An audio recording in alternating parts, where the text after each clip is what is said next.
talk about comedy, we often mention the comedy greats, don't we? You know, things like, say, Morecambe and Wise, Jewel and Morris, that's for a certain age group, is it not?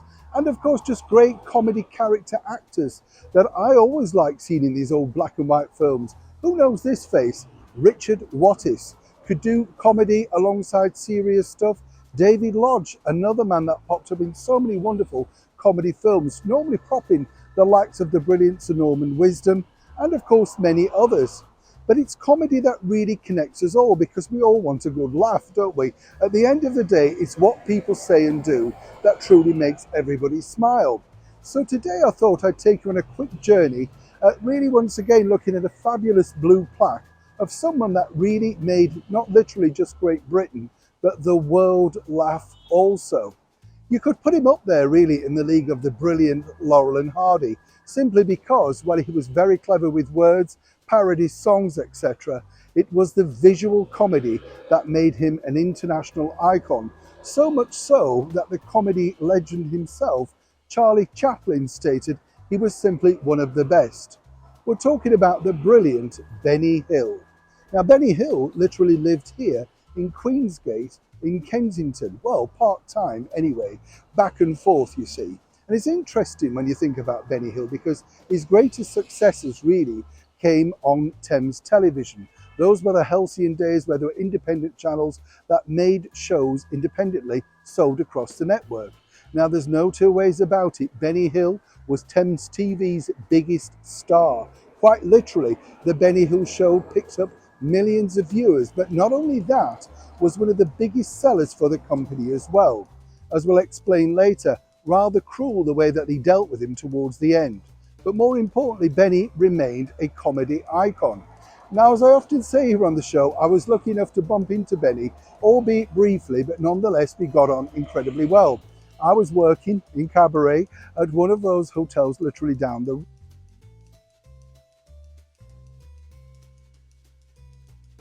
I mentioned it the other day, you know, with the one with the acid bath murderer. I know, frightening, isn't it, when you think?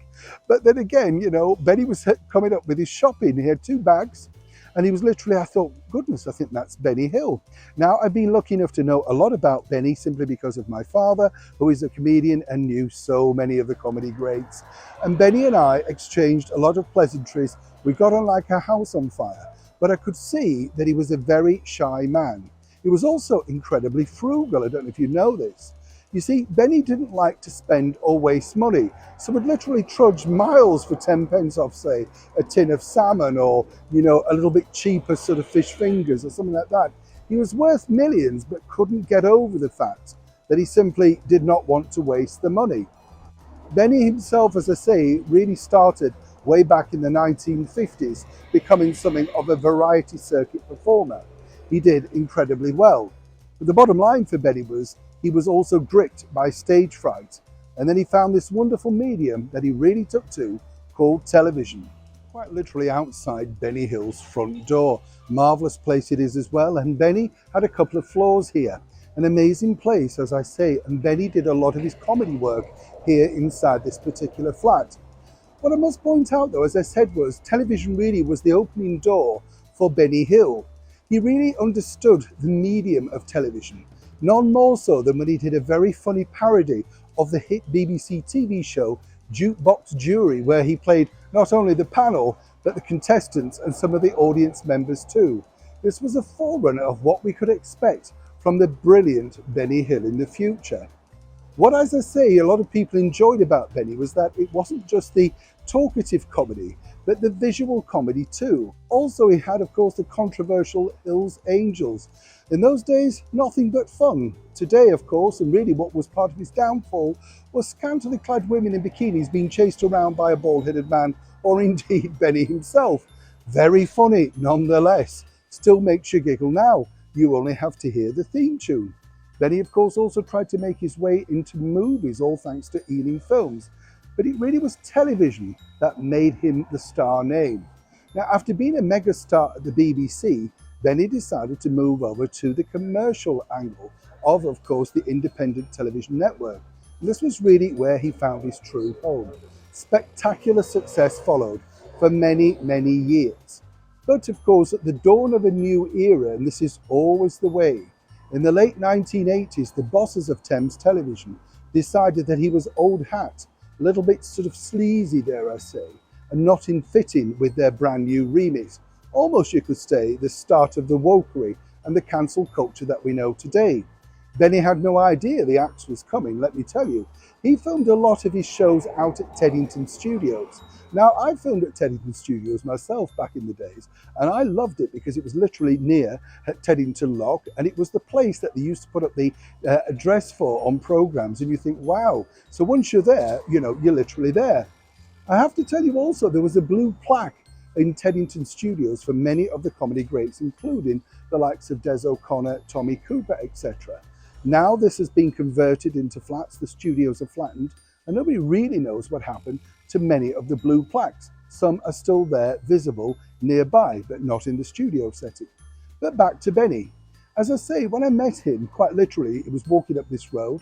We were chatting away. He promised to come down and see me in Cabaret.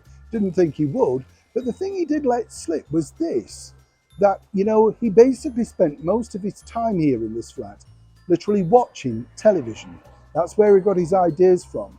And basically, in the very early sort of digital period, he had endless televisions wired up to video recorders so he could play back the adverts, the programs, and see what comedy value he could mine from that particular program or indeed ad. He was that far ahead in advance. Can you imagine what he would have been like in the digital world today? As I say, Benny Hill still gets shown around the world and he's still a megastar. But sadly, as Thames TV decided to axe him rather cruelly, he had no idea it was coming. He literally fell into a much deep depression and, already much of a loner himself, couldn't really cope with the fact that his work had simply gone overnight. I was lucky enough to meet this beautiful lady, Annette Andre, and we had a long interview. And she let slip to me that Benny Hill had proposed to her more than once. He was desperate to get married, desperate to start a family, but it wasn't to be because literally his career took over. This was a theme that reoccurred many times when you spoke to other people that had worked and known Benny Hill. But really what we should remember him for is the wonderful comedy characters, the lots of fun that he's given the world. And I often say here on the show, what I truly like is the fact that blue plaques at least remind people of those that have gone before. And quite literally, Benny Hill left us a wonderful legacy of laughter. I'm sure you'll all agree. Neil Sean, Queensgate, London.